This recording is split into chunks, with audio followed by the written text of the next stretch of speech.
Support printing Qur'ans for non-Muslims. Just £1 per copy. Contribute now for endless rewards. Link in the description. Assalamu alaikum guys, and welcome to another episode of Smile to Jannah. I have a very special video for you guys, and I think it is very important that we watch this because since this whole Israel-Palestine thing kicked off, there is one person that has profited probably the most out of it, and he goes by the name of Piers Morgan. And while he claims that he is being objective, we all know the line of questioning a pro-Palestinian will get, and we all know the freedom and the uninterrupted airtime that pro-Israelis have been getting since the start. Of course, later on he tried to make it seem a bit more balanced, but by then obviously it was too late and he was complicit in this genocide himself. So we are going to see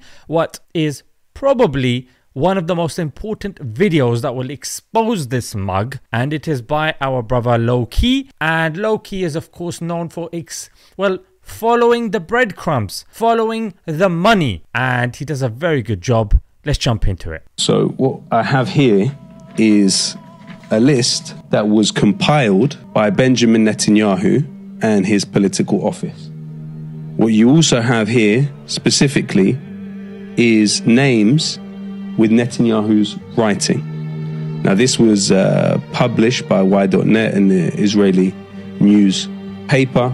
Okay, what a dangerous beginning. Yeah, he's come bearing receipts, handwritten receipts. And just in case someone questions this authenticity, he's quoted Y.net, which is very much accepted in the Israeli circle. One of the well-known newspapers. And here you have names of individuals that were considered by Netanyahu's political office to be funders of his campaign. This guy who the international criminal courts have put out a warrant for. Yeah, in this guy's campaign, handwritten, we're going to see what this has got to do with Mr. Morgan. Now, one name here, there's many names and we can go through them in different ways and the significance they have in this country. But one name here who I think everybody should be interested in is Rupert Murdoch. And he's given the designation of 2. Now, Rupert Murdoch, of course, is an oligarch that controls much of the British. If you're in Britain and you have basic understanding of the media sphere, you will definitely be aware of Rupert Murdoch. Now, this guy is, I'm just going to let Low-Key break this down.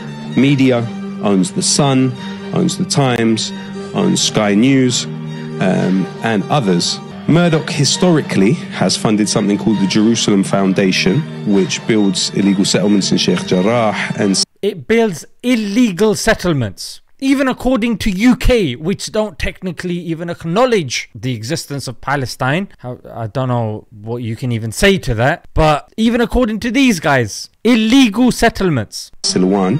In addition to that, Rupert Murdoch also had a subsidiary called the NDS Group, which was run by former Israeli intelligence and military personnel, which was accused of hacking the communications of its opposition at the time, other media companies. Now, Rupert Murdoch is also, importantly, the owner and the founder of Talk TV, meaning that Talk TV, which has the cartoonishly evil James Whale and his sidekick, also employed, not to mention Julia, Piers Morgan for a period of time. And the time when I went on the channel, the show was on Talk TV, owned by Rupert Murdoch, who is on a list here from Netanyahu's political office, considered to be a funder of Benjamin Netanyahu. Damn, talk about conflict of interest. Talk about a wolf in sheep's clothing. That's sick to the bone. That's what that is.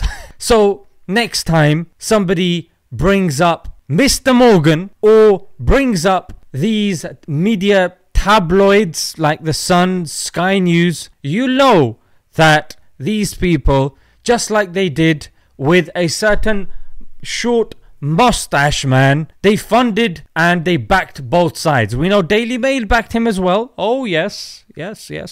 You've got other companies, IBM in those days, and they've tried to whitewash their past. So these people are, they try to play a very sanctimonious role, but in reality, it's filth. That's what it is. It's filth and it's garbage. And the brothers and sisters that went on there and that, mashallah, represented the pro-Palestinian cause, alhamdulillah, kudos to you and may Allah reward you. But now we should be unsurprised and we should be aware and cognizant that when it comes to the mainstream, this is what we are going to expect. I'm sure many people knew and expected this, but they didn't know the facts behind, the runnings behind his show and him.